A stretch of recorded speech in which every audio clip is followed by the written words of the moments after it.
আসসালামু আলাইকুম। আজ আমি আপনাদের এই গরিবপুরের মাদ্রাসা জলসায় এসেছি, এসে আমি খুব খুশি হয়েছি। প্রত্যেকেই এখানে কিছু সংবাদ মানুষ ইসলাম থেকে বসে আছে, ইসলাম সম্পর্কে আমি আর কতটুকু জানি।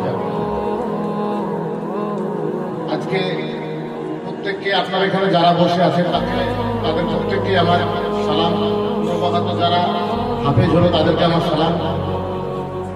আল্লাহ পাকের কাছে আমাদের চাওয়া শুধু একটাই, যে আমরা যেন মরার আগে পর্যন্ত ইমানকে ঠিক রেখে মরতে পারি এবং 5 ওয়াক্ত নামাজকে সবাই ভালোবাসেন তো, আপনারা নামাজ পড়েন তো? তাহলে প্রত্যেকে আমরা নামাজ আদায় করবো, সৎ পথে চলবো, সৎ কাজ করবো এবং সর্বোপরি একে অপরের পাশে দাঁড়াবো। আমি আর বেশি কিছু বলবো না, সুন্দর বক্তব্য চলছে, চলুন। এবং এই জলসা থেকে বাড়িতে আমরা যেন ভুলে না যাই, নামাজটা আদায় করতে হবে, এটা যেন মাথায় থাকে প্রত্যেকের। আমি নিজে নামাজ খুব ভালোবাসি। আসসালামু আলাইকুম।